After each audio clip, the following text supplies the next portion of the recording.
Hi guys! Good morning! And today, I'm so excited. Pero ito nga, kagigising ko lang. So, pagkagising ko, I prepare my breakfast. At ito yon. So, nagluto ako ng sinangag, corned beef na walang sibuyas, tapos itlog and coffee. I'm so excited today kasi today, yung first time na lalabas ng aking cruiser bike. And yes, may pangalan na siya. Siya si Brusco, ang aking Cruiser 500 from FKM Philippines. At first time na lumabas sa main road o bumaybay ng EDSA. Because we are going sa Makina Moto Tiange 2026. So, samahan niyo akong bisitahin yung mga brands at mag-ikot-ikot doon. And titingnan ko ano yung pakiramdam kapag nasa main road na at gamit ang Cruiser 500. But for now, mag-breakfast muna ako, okay? So, ayan, naka-prepare na tayo. Dadaanan ko muna si Kuya Mario dahil sabay kaming pupunta ng Makina. Siyempre, imprint, and see you sa Makina Moto. Let's go! And of course, as a rider, wag na wag niyong kakalimutan na magdasal bago kayo umalis dahil yan lang naman yung sandata natin pag tayo ay nasa labas na.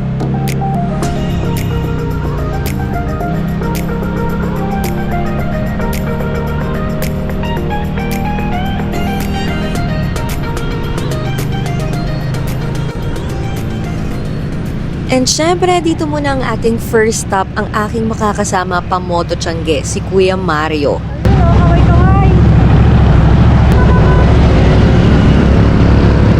First impression ko dito kay Cruiser 500 is abot na abot siya ng mga shorter riders at yung mga babae na hindi pa ganun ka-confident magmotor, pwedeng-pwede ito sa kanila. Madali mo siyang may babalance kasi abot na abot ng paa mo yung floor, especially kung ikaw ay nasa traffic.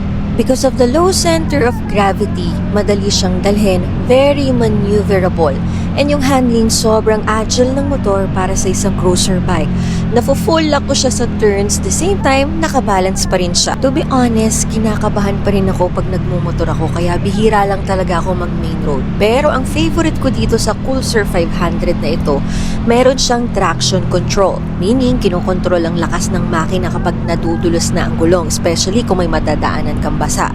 At helpful talaga sa bakuhan at pati na rin kung maglo-long rides ka. Pagdating sa shifting, very smooth. And naalala ko lang, may nagtatanong, kamusta daw ba ang makina ng Cruiser 500 kapag nakahinto? Mainit daw ba talaga?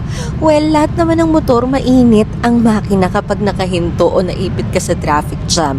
Pero kapag tumakbo na ito, wala na yung init.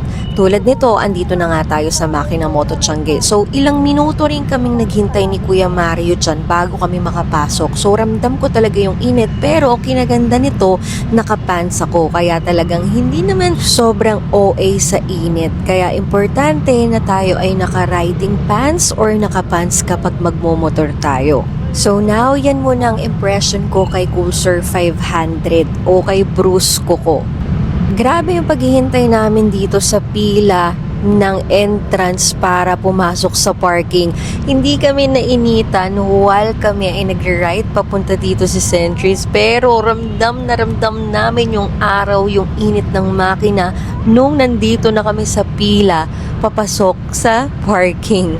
Kaya dapat pag may big event, yung parking management, anticipated na nila na maraming pupunta, hindi isang entry, isang exit lang yung ginagawa nila. And nag-success kami. Ito nga pala si Kuya Mario, El Presidente. O diba, ang kapitbahay ko, kaya dinaanan niya ako. Nakakala ko, tulog pa kasi usapan alas 9, nagme-message ako, walang reply. Bigla tumawag, ando na pala siya. Ang usapan kasi, pag sinabing 9. Aba, malay ko, sanay ako na may mag-update muna. Ay, sana all may nag-update. Ayan, so nailabas na natin. First labas ni Brusco. Ayan, ang ating FKM Cruiser 500. Walang traffic. Ang sarap, sana ganun araw-araw. Pero pagpasok, Yun lang. Ang tagal dun sa Arawan, Bilad. Pero ito, tara, ikutin natin yung mga brands na bibisitahin namin dito sa Makina Moto Tiange 2026. Kuya! Busy na naman mag-update sa jowa!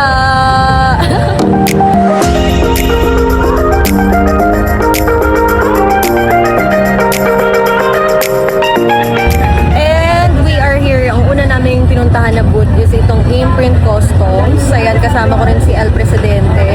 Good morning, ate. Ay, aganda, diba? Ang dami nilang sale dito. Ang dami nilang pa-discount. Ayan, marami silang mga jersey na pang-motor. Yun. Tapos kung mahilig ka sa hoodie. Ayan. Diba, ang dami. Ito, gusto ko ito eh. Good morning! Good morning! Ang cute-cute mo naman! Nasarap ko kurut-kurutin!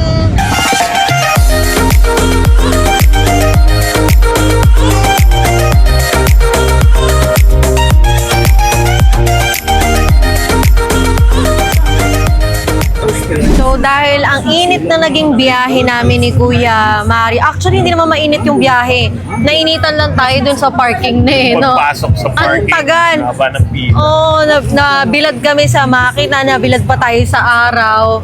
So ito, syempre dahil may kasama tayong senior, kailangan niya munang uminom ng pampalamig. Shot. Oo. At habang hinihintay namin na mag-open yung booth ng Zebra. So mamaya sisilipin ulit natin at sana open na sila at ang dami nilang pa-discounts. Kaya kung naghahanap kayo ng quality na helmet na affordable at tapos premium yung dating, mag-Zebra helmets na kayo. Diba, kuya? Correct. Oh. Zebra helmet. Ang dami namin bagong design para sa inyo. Akalain mo yun, no? Si Batman kumakain pala ng siomay. Gutom rin pala yung superhero. Oo. Hindi mo ba alam?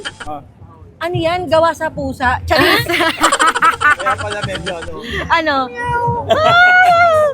Gutom na gutom ang ating superhero. Ikaw ba naman nagbabantay ng ano, ikakasafe ng mundo eh. And we are here sa booth ni Zebra Helmets. Alam nyo ba ito, magkano lang? 700 nyo makukuha ngayon dito sa Makina Moto Tiangge. Tapos, ayan, ang daming mga magaganda. Meron din silang pang sports, meron din pang classic, at iba-iba pa. Pogi naman ito. Ano pong pangalan nyo? Kagat lang. Ay, tinawanan lang ako. Ano pong pangalan Ako nyo? nga pala si Piolo. Piola Pascal? 2 taon di naligo at saka natulog. Kaya naman pala ganyan. At ayun nga, kakaikot namin ni Kuya Mario. Napabili pa ako ng riding jacket sa halagang 4 puk. Pero okay na yun, no? Kasi 8K siya original. 40% discount Oo. at talagang maganda naman yung quality ng Benkia. Kaya shoutout sa Benkia. Baka naman, Casco Market. Charis! So, magagamit natin yan mamaya. Yun yung susuotin ko. Pabalik ng bahay. Papahinga muna kami dito dahil mainit-init.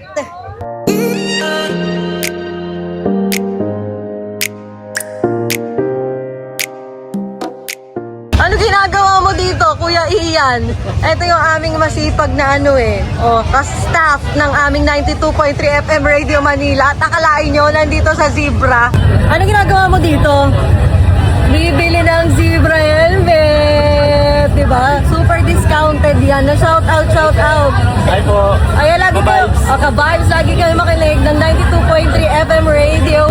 So, tapos na kami for today. Ayan, naikot na namin ng Makina Moto Tiangge 2026. So, pauwi na kami ni Kuya Mario. Ayan, don't forget to subscribe and hit the notification para lagi kayong updated sa mga vlogs ko dito sa YouTube channel. Okay?